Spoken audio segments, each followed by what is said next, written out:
Oi, gente, boa noite. Colofé, aqui do Hotel William mais uma vez, para a gente poder falar de um tema que aflige demais as nossas casas de santos ultimamente, que é lidar com o autossabotador, entendeu?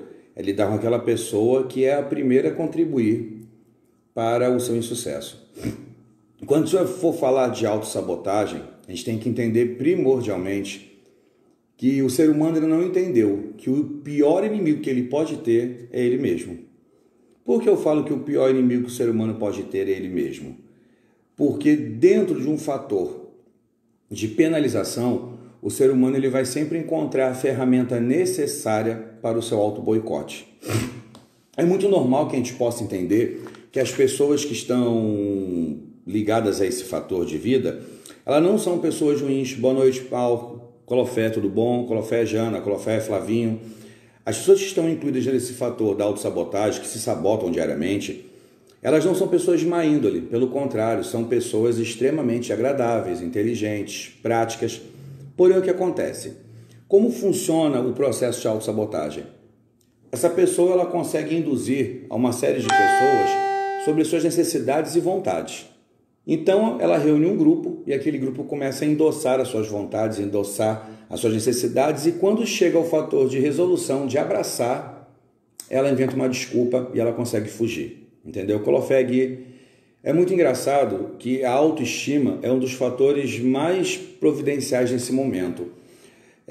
Freud já falava uma coisa muito interessante, que a maturidade, segundo ele mesmo, é a capacidade de você pegar, Colofé, André, Colofé, Fabinho, a maturidade por Freud é você pegar toda a sua capacidade, reconhecer a sua capacidade, reconhecer tudo que a sua capacidade pode causar e, principalmente, empregar tudo que você tem de capacidade na sua vida.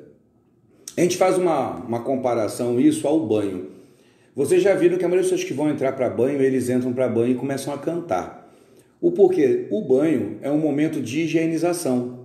Então, quando a gente está falando de autossabotagem, a gente fala de higienizar tudo que nos impede de ser feliz, de ser próspero, de amar, de ser alegre, de ser contido, de ser levado a andar para frente.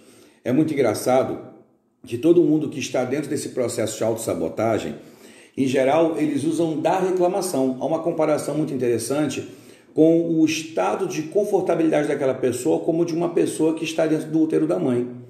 O bebê, ao sair do útero da mãe, que é um ambiente protegido pela mãe, onde a responsabilidade daquele bebê é da mãe, onde o bebê está totalmente protegido e a ele é fornecido com todo e qualquer elemento de alegria, de felicidade, de força, de esmero, porque a mãe está ali nutrindo aquilo. O fator de nutrir o bebê dá a ele proteção. E todo autossabotador, devido a ter autoestima baixa, a primeira coisa que ele busca é proteção. Por isso que os relacionamentos ou as vítimas que são vitimizadas pelo autossabotador são pessoas com instinto maternal. Então, quando uma pessoa chega ao barracão, na linguagem mais clara, chega ao barracão sem trabalho, sem estudo, sem nada concretizado na vida dele. Então, primordialmente, ele em nenhum momento teve maturidade, porque a maturidade te leva a reconhecer que na sua fase adulta você não tem como transpor ou levar para alguém suas responsabilidades. Ninguém pode pagar as suas contas, ninguém pode estar presente por você num compromisso, ninguém pode namorar por você, ninguém pode entender você sem que você se deixe ser entendido. Então, num grande resumo interessante, eu estava falando do banho, quando a gente começa a tomar banho e começa a cantar, na verdade, é a fuga por não entender a sujeira do corpo e não também fazer uma leitura de tudo que aconteceu com a gente naquele dia. Se eu não consigo fazer aquela leitura diária, eu vou me tornando um acumulador de sentimentos, entendeu? E o sabotador, ele vive a eterna síndrome do Peter Pan, porque ele sempre está movimentado e arqueado na terra do nada. Então, nessa terra do nunca, nessa terra do nada, ele só justifica a sua falta de proteção na falta do que os outros não fazem por ele. Você vai lá, arruma um emprego para uma pessoa como essa. Com um mês de trabalho, ele vai reclamar do patrão, ele vai reclamar do amigo de trabalho, ele vai reclamar das suas debilidades e incapacidades até que ele encontre, entendeu? A âncora suficiente para que ele possa de novo estar parado e não levar a vida à frente. Por que eu estou frisando muito a parte de trabalho? Porque o autossabotador, ele tem um problema muito sério na questão drástica da mudança. Abandonar, por que síndrome de Peter Pan? Ele tem que abandonar o seu estado juvenil, infantil, e entender e reconhecer o estado maduro, o estado adulto. Daí a palavra ter maturidade. Então, quando eu tenho maturidade, eu entendo a minha capacidade como cozinheiro, eu vou começar como auxiliar de cozinha e depois eu vou esmerar e vou querer ser o chefe da cozinha e depois eu vou me especificar numa culinária X de algum lugar. Gente, hoje está muito calor, né? Graças a Deus também, que o frio também pega.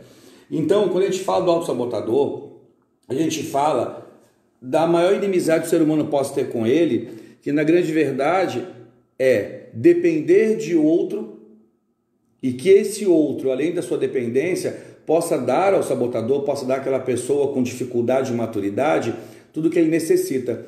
Então, quando eu empresto R$10 para aquele amigo que não trabalha a comprar cigarro, quando eu empresto R$15 para aquela amiga colocar o crédito no celular, quando de certa forma eu assumo o arroz, o feijão, a comida, a mistura, a roupa que falta àquela pessoa, eu só estou carimbando dentro da caderneta dela o meu estado de aceitação por entender do que ela necessita e estou nutrindo aquela pessoa para que ela continue naquele estado letárgico.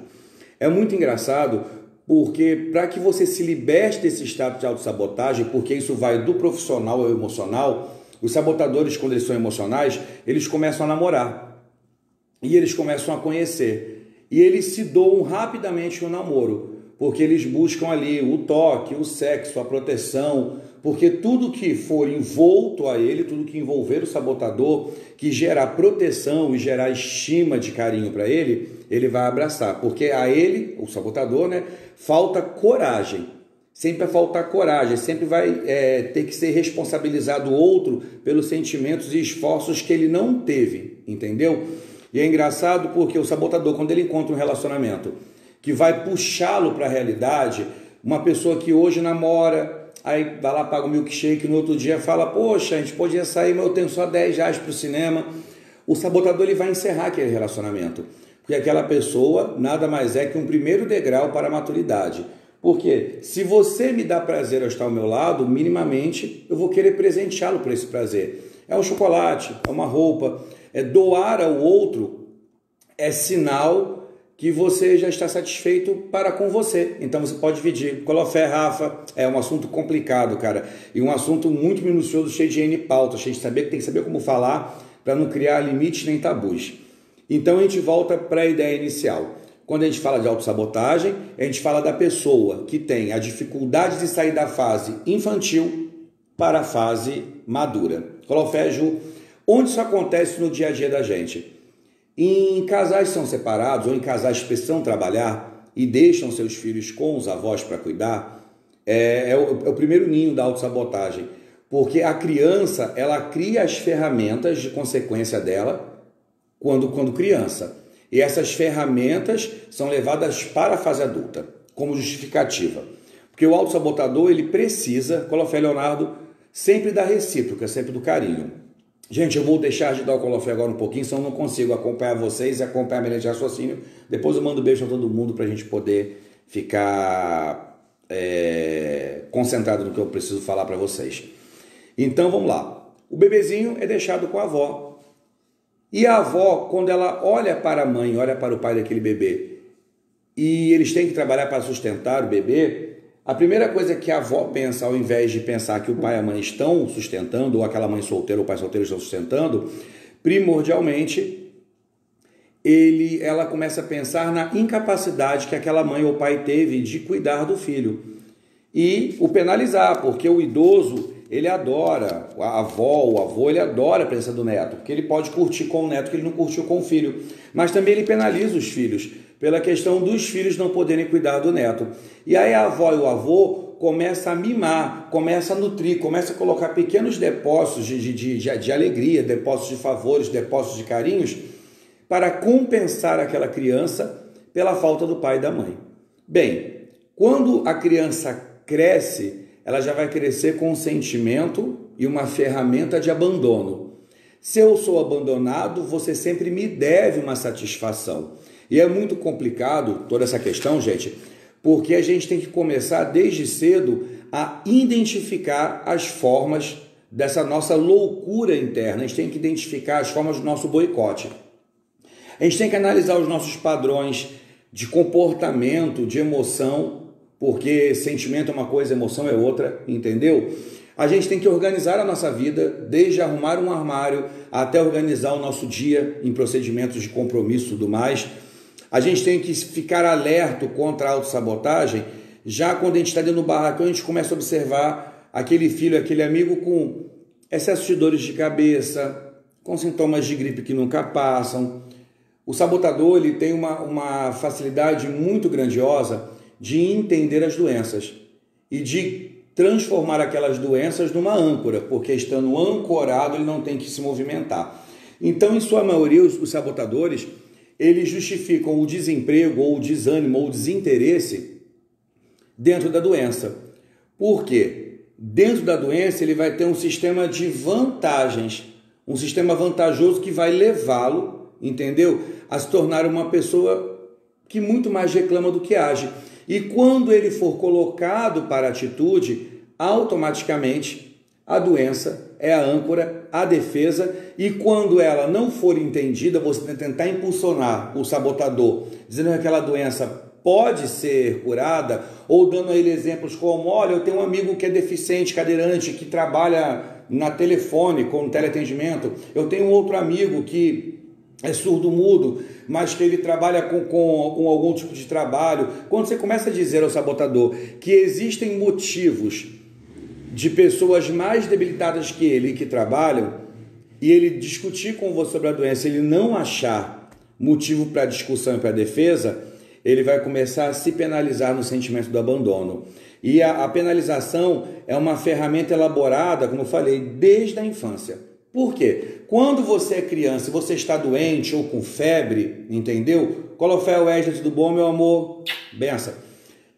Quando você está doente ou está com febre, quando você está com fome, em tudo a criança chora. O chorar é a reclamação. Como eu falei lá da criança sair do útero, ela chora por estar assustada. Ela saiu do ambiente confortável e foi ali colocada no ambiente onde as pessoas vão mexer, tocar nela, vão remexer, vão aspirar. Então, acontece o desconforto, acontece o choro.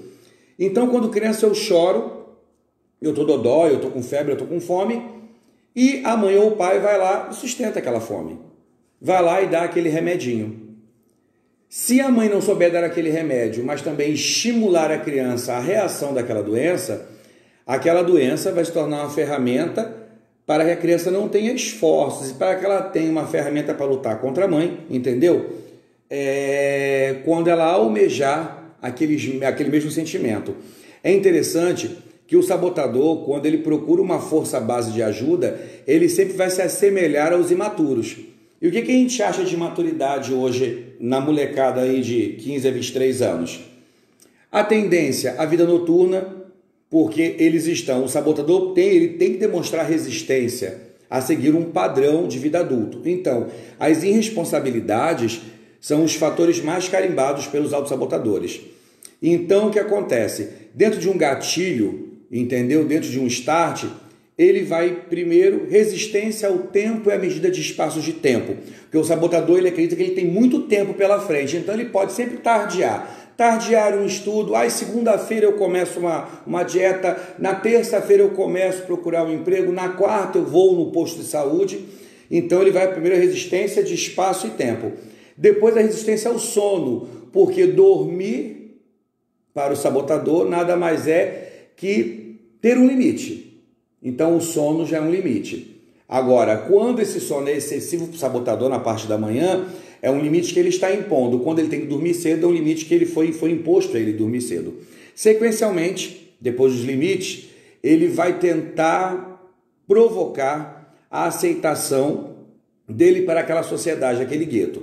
Então, por isso que a molecada hoje cai em bebida, cai em sexo, cai em drogas, cai em desobediência, cai em resistir ao adulto. Por qual motivo?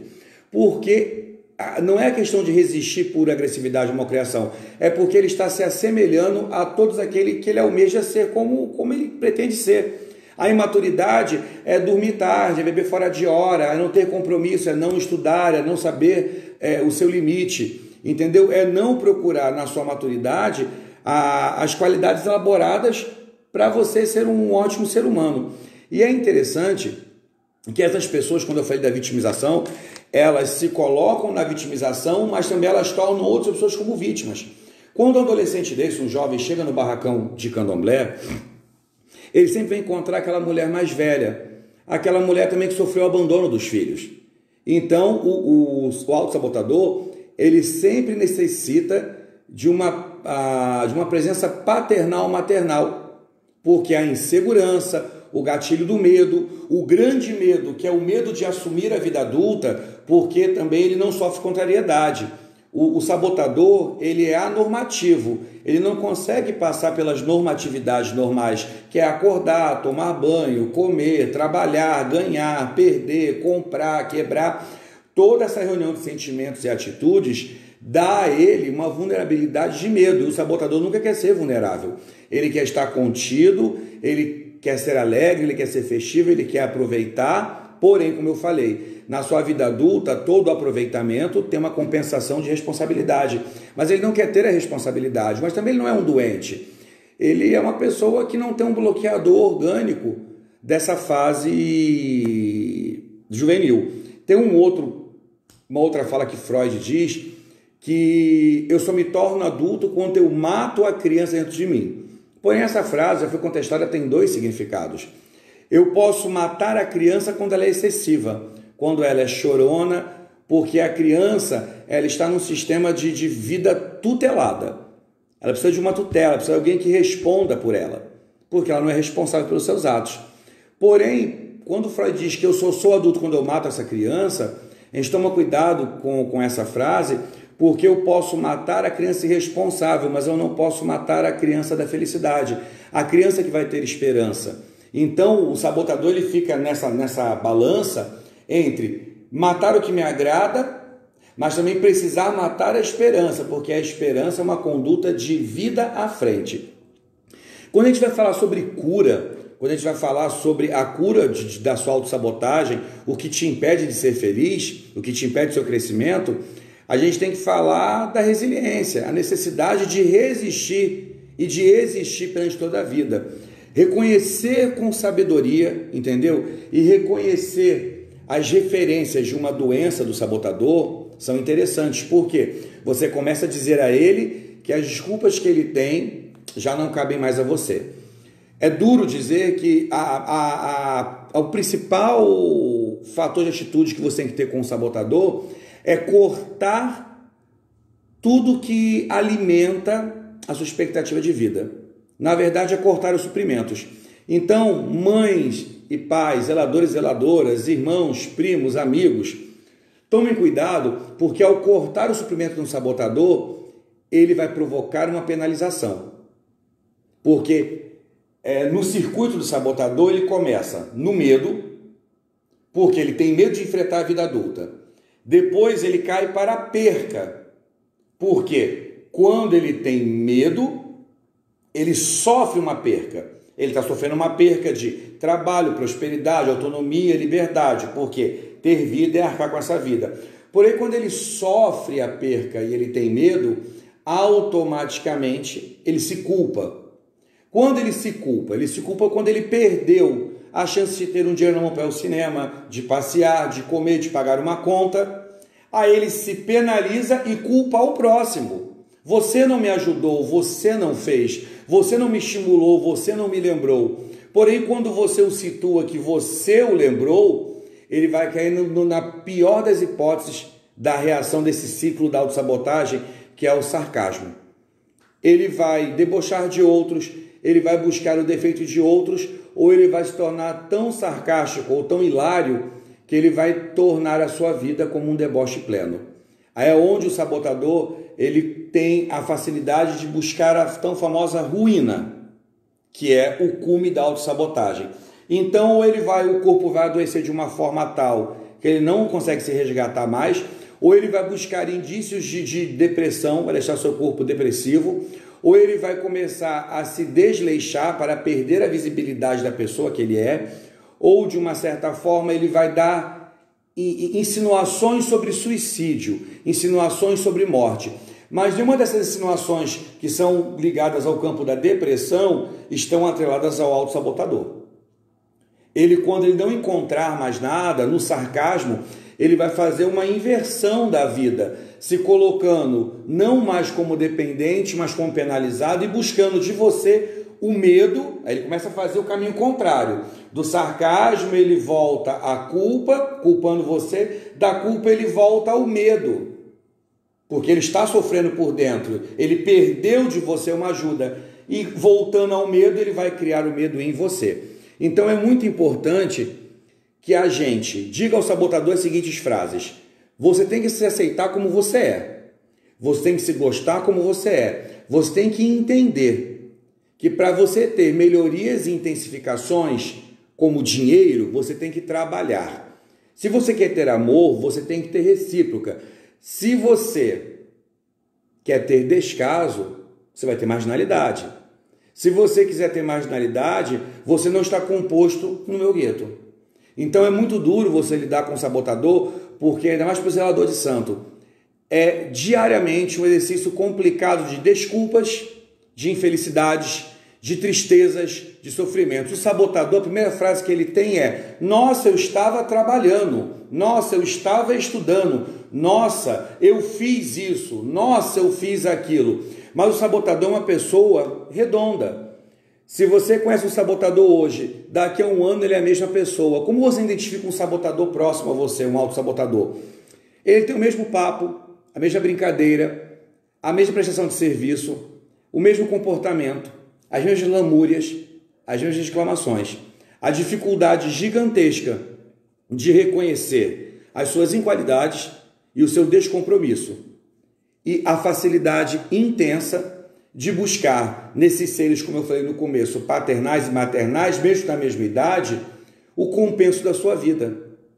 Então, até existe uma pesquisa que diz que os autossabotadores, quando eles são homens e mulheres normativos, eles entendem que realmente eles não querem levar a vida da fase infantil para a fase adulta, eles se pré-homossexualizam.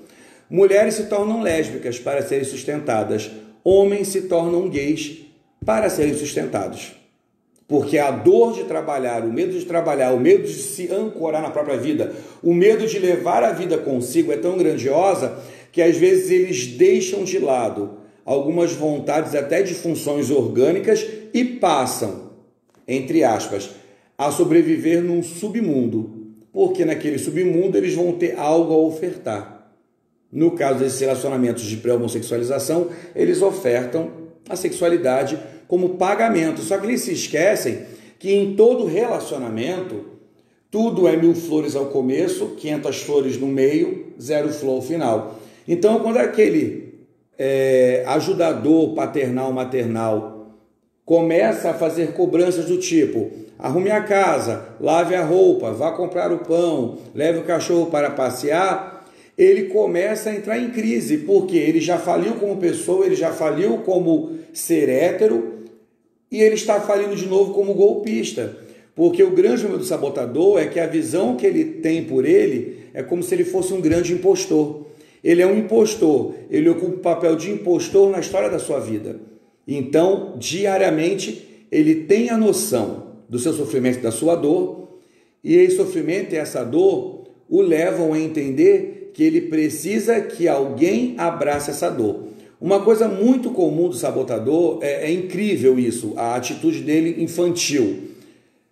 Ele está na roça. Enquanto a roça está fornecendo para ele alimento e proteção, tá bom. Quando você faz uma cobrança a ele, ele é o primeiro a reclamar, primeiro a chiar, é o primeiro a acordar com dores de cabeça, com febre, com problemas, a lembrar de problemas de A, B, C, D, F, G, H. Ele começa a cocriar situações, mas ele não quer perder aquele instinto paternal e maternal. É duro falar, mas a gente tem que começar a nomenclaturar as faltas de coragem dos nossos membros. Você veja, o autossabotador de uma casa de santo, ele não tem compromisso com a espiritualidade, porque ele acha que o orixá tem que olhar por ele. Ele não tem compromisso para com a roça, porque ele nunca está disposto a trabalhar o que é necessário. Ele não tem compromisso financeiro com a roça, porque na cabeça dele você é o pai e a orixá você é a mãe, você tem a capacidade de sustentá-lo. Ele nunca tem compromisso para com ele. Em geral, todo autossabotador, ele vive dos restos de uma sociedade e ainda são relaxados. Você consegue observar aqueles filhos que largam o sapato para trás, largam a camiseta para trás, por quê? Tudo que eles tiveram, Colofé, Henrique, eles não tiveram do alto esforço. Eles não são programadores de patrimônio. Então, de uma certa forma, como valorizar, Colofé, irmão Patrick, saudade da mãe Oxum, como valorizar algo que eles não foram criadores? Como valorizar algo que eles não obtiveram Colofé, Melissa, um esforço para ter? Não uma lembrança de esforço. Tudo aquilo que vem por uma obrigatoriedade do destino. Dentro de um resumo muito interessante, quando a gente entende esse progresso do ser humano ter que entender que a sua responsabilidade está ligada a ele mesmo, que ele pode ser seu maior destruidor, a gente tem que começar a entender, gente, essas justificativas de padrão e esses ancoramentos nos orixás. Eu sou o do Ogum, Ogum é dono do caminho, ele vence e demanda, meu Ogum vira, todo mundo fica feliz. Mas eu não tenho a coragem que Ogum teve de desbravar meu caminho. Eu sou de Yansan, minha santa espanta a morte, a tristeza, a depressão, a melancolia. Porém, como Yansan, eu não fui guerrear pela minha vida. Eu sou de Oxum, sou amorosa, sou maternal, sou alegre, sou bonita. Mas como Oxum, aquele filho também não buscou a coroa de 5 pontas, não buscou visibilidade. Num contexto total, o grande problema a frustração que nós, zeladores, enfrentamos com o autossabotador dentro da casa de santo, é porque ele nos lembra de uma incapacidade que não é nossa. Não é culpa de nenhum zelador, nenhum babá de umbanda, nenhum holístico, que o seu seguidor tenha uma vida em descaso. Então, por isso, é muito necessário entender esses padrões para poder curar ou justificar dentro de uma casa de santo, quando aquele filho que é autossabotador, como eu falei no começo, ele sabota a própria vida, porém ele é inteligente, ele é agradável, ele é feliz, ele é alegre, ele sempre está disposto a uma festa, ele sempre está disposto, quando a gente fala vamos lanchar, ele é o primeiro a encabeçar a fila do lanche, mas ele não se preocupa com o pão que não foi comprado. Então, em suma, até os adultos têm um nível de sabotagem muito gigantesca. Ser um autossabotador é ter a dificuldade de envelhecer, de assumir a própria vida. Ser um autossabotador é não ter a maturidade de pegar suas melhores qualidades e transformá-las em alguma coisa interessante. Ser um autossabotador é ir de encontro a tudo que a sociedade critica. Não que você tem que viver como a sociedade manda. Porém, quando você começa a querer expandir limites, lutando contra horário, ordens, normatizações e responsabilidades, você está indo para um caminho de esgotamento total. E primordialmente, se você conhecer um amigo que tem o problema da autossabotagem, diga a ele somente uma frase.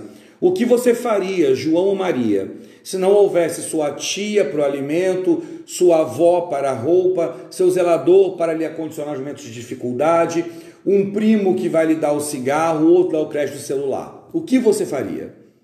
Situar o sabotador, que ele precisa se colocar de pé, o que é muito interessante. Nós somos uma evolução, o humano é uma evolução, mas somos ainda animais. Todos os sistemas que nós temos são herdados dos animais. A fome, o instinto de caça, a vontade de crescer, a inteligência, a perspicácia. Você vê, é tão interessante. O ser humano ele foi evoluindo até se tornar um ser não quadrúpede. Hoje a palavra quadrúpede é muito comparada ao jumento, à mula, seres de burrice, que carregam peso. Porém, o ser humano, quando ele se põe em pé, a sua distração ao andar, ou a sua autoconfiança ao andar, faz com que às vezes ele tropece e caia. Quando ele cai, o seu envergonhamento não é porque ele caiu, é porque a sua distração foi tão grande que ao cair ao chão, ele volta ao estado animal. E dos instintos animais, o único instinto que os animais não deram como herança para o homem foram a maldade e a preguiça. Então, nenhum animal deu para a gente o instinto de preguiça ou de maldade. De certa forma, o que os sabotadores precisam entender é que eles têm que descer desse pedestal de auto-beleza, de autocompaixão, de necessidade de ajuda alheia. Esse papo de que eu quero ser muito, mas eu não quero começar de baixo, a coisa não rola mais nos dias de hoje. Particularmente, quando a gente fala da autossabotagem, até da espiritualidade, você tem aquela pessoa que quer fazer santo, mas ela passa o ano todo, não trabalhou na obrigação de um ano, ela quer se libertar para beber, para pintar, para bordar, para ir ao baile, ir à praia, ir à cachoeira, mas ele não trabalhou, ele não dizimou para poder estar ali com os demais e levar a vida à frente. E aí, mais uma vez, o zelador de santo ele se coloca no caminho de frustração. Eu já me frustrei inúmeras vezes por filhos que não são como eu sou. Existe uma outra frase, eu não sei se é de Freud, que diz: seja como seu pai é, porém também não seja. Adquira dele as qualidades, mas seja contestador. Conteste, melhore, aprimore. E o grande problema que a gente enfrenta hoje é essa frustração de pegar esses seres que são autossabotadores, que vêm com um sistema de vulnerabilidade, de medo de vida e de justificativa, de necessidade de ajuda sem esforço, e que, por sinal, também eles têm ótimos gostos, eles gostam do que é de melhor, do que está no topo, mas eles não querem começar, como o irmão Jean falou um tempo atrás aí, começar a tão difícil escalada da vida. Cada degrau conquistado foi um movimento que você fez. Então, se você tem um amigo autossabotador, diga a ele, que ele se situe, que ele entenda. Se todos os recursos dele forem minados, o que ele vai ter que fazer? Como ele vai agir? Como ele vai reagir? Se você vê um irmão de santo encostando naquela senhora mais de idade, naquele outro irmão mais de idade, até mesmo para o cigarro, para a roupa de ração, diga a ele: irmão, poxa, João conquistou o dele, conquista o seu também. Eu falo uma frase aqui que talvez crie até um pouco de discórdia no meu habitat espiritual, que é Campinas. Eu disse uma vez a uma menina, porque eu estava conversando com uma menina um tempo atrás, uma semana e meia, eu tinha assistido uma live de um cara falando que candomblé tudo é dinheiro, candomblé tudo é isso, tudo é aquilo, mas é claro, qualquer instituição que dependa de ir à frente depende de dinheiro.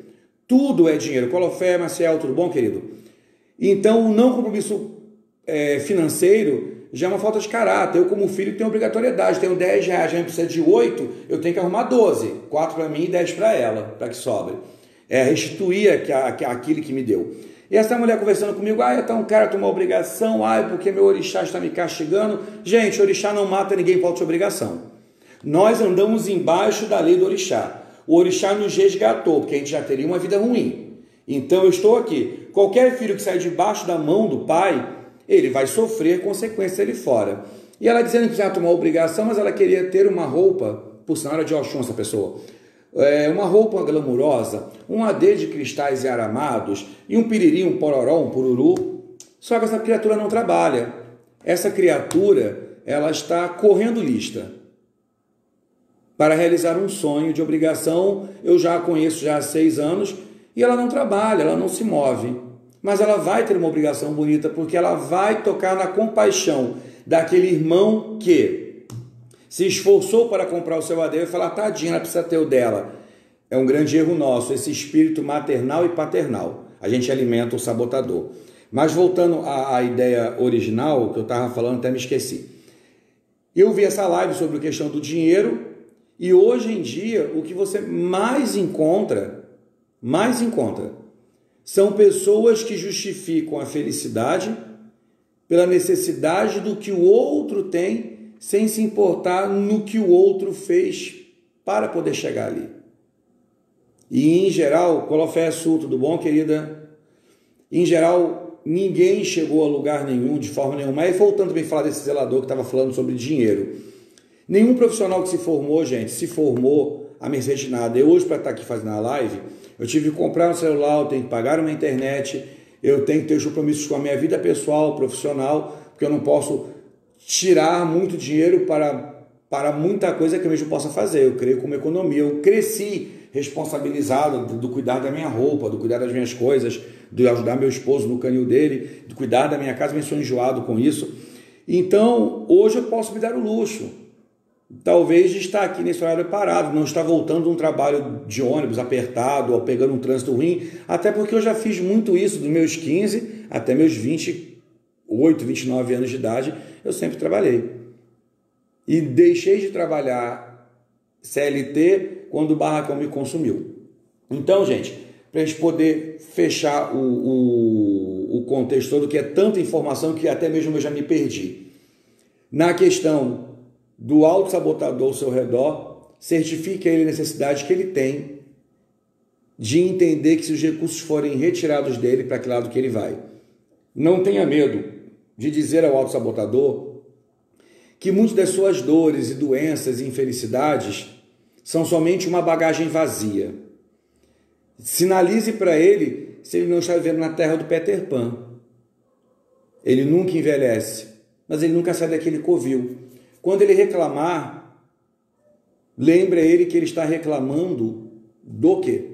Porque ele não bancou, não é bancar só financeiramente, ele não bancou a sua história de vida.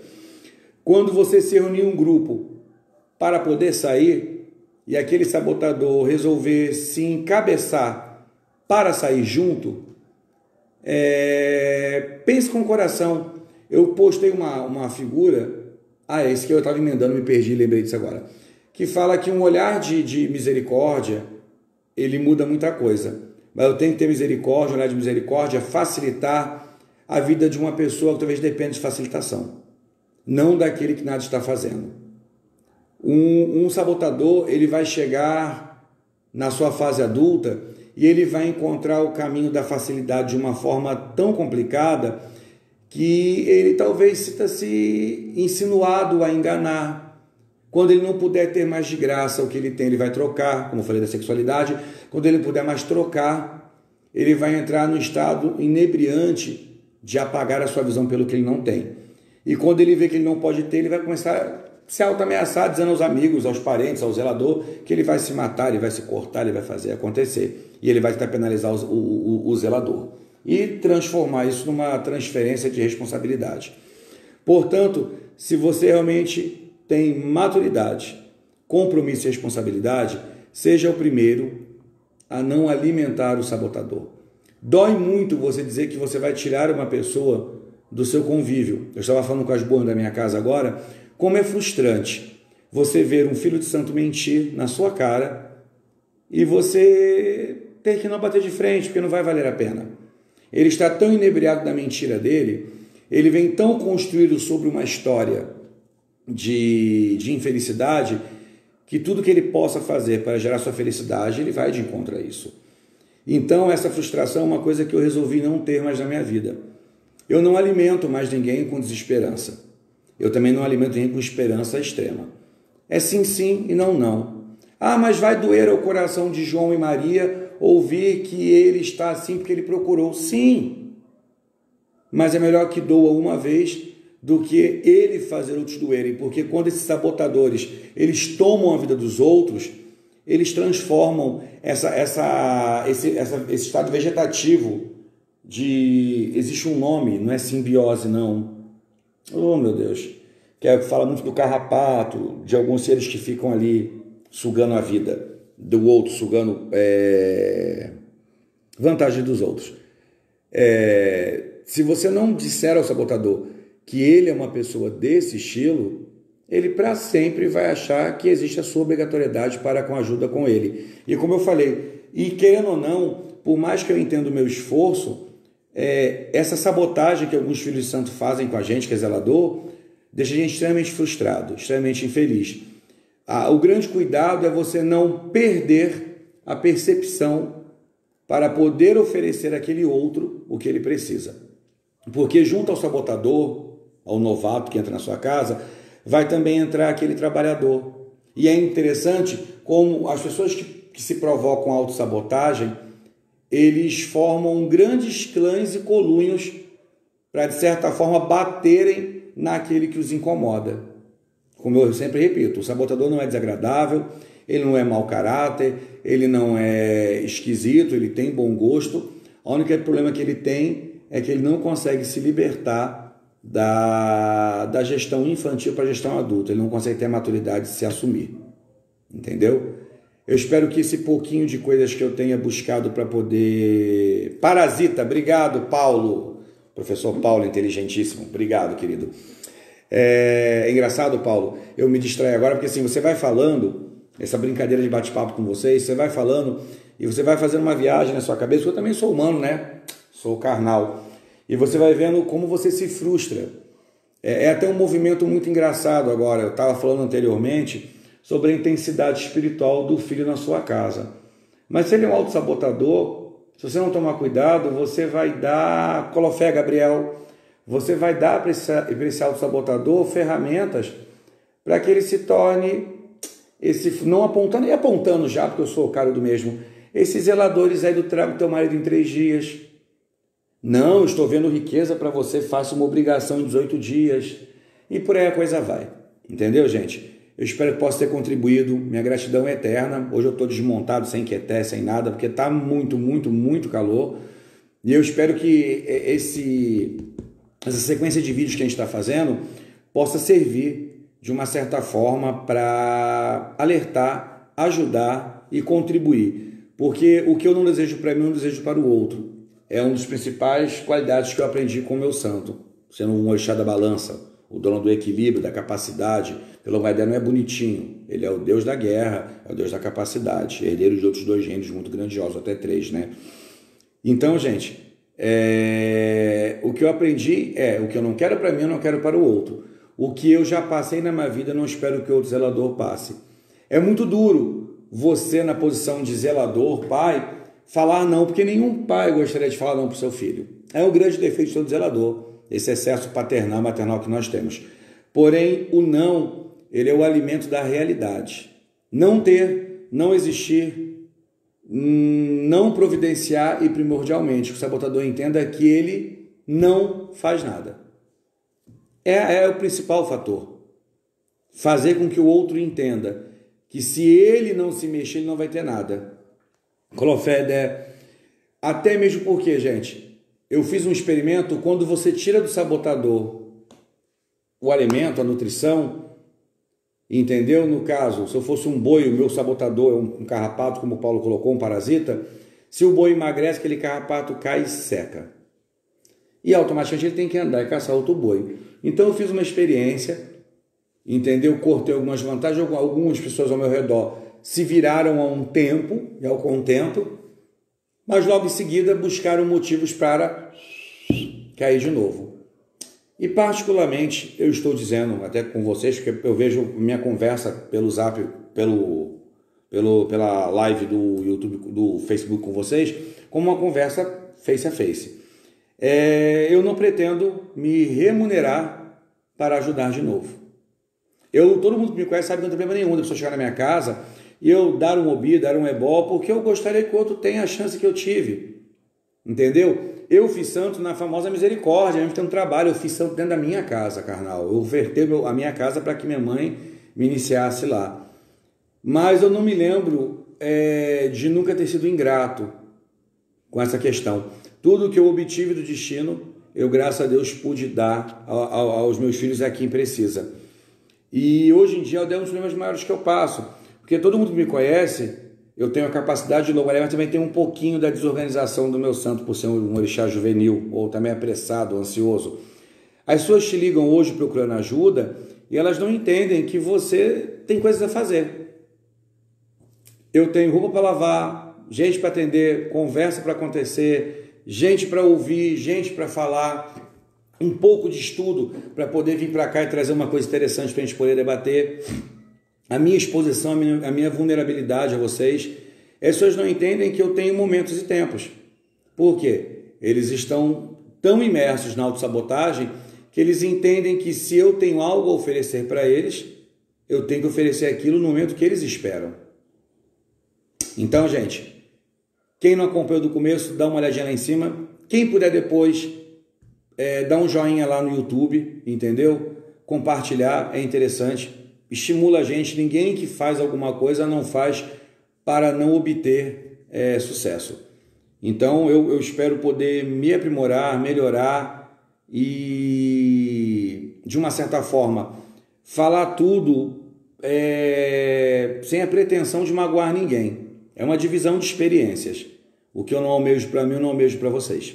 Tá bom? Que vocês não sofram, que vocês não sejam expostos a essa desproteção que os sabotadores vivem e que esse ato de superproteção que a gente comete, às vezes, erroneamente, a gente possa corrigir.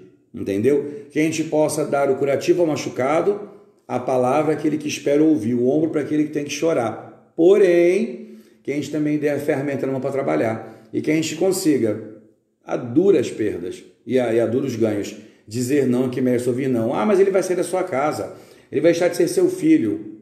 Infelizmente, a coisa funciona dessa forma. Colofel, Gan Everton, prazer, querido. Meu Pai abençoe a sua bênção.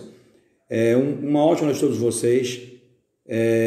Muito obrigado por estar comigo aqui até agora. Desculpa se eu me embolei em algum momento, mas eu acho que tudo que é sincero e espontâneo é legal. Tudo isso que eu falei hoje é uma reunião de N estudos. Eu vou trazer uma continuidade sobre essa palestra sobre o autossabotador, entendeu? Para que a gente possa entender e talvez ter a força e a vontade e buscar a primordial da cura para esses autossabotadores, que é reconhecer suas âncoras, reconhecer seus defeitos, reconhecer suas lágrimas e choros, reconhecer suas doenças e entender que, indiferente a tudo isso, existem milhares de pessoas aí fora que conseguem fazer de suas limitações grandes estacas de apoio para uma vida futura. Um grande beijo, um colofé, um mucuyu, um saravá, um arê. Meu respeito a cada um que esteve aqui comigo e compartilha com quem vocês acham que possa precisar ouvir, porque talvez possa parecer indelicado, mas de uma certa forma você está cometendo um ato de misericórdia e um gesto de carinho ao dizer àquele outro que você talvez vá levar essa mensagem que ele precisa se balançar. Grande beijo e até uma próxima, gente.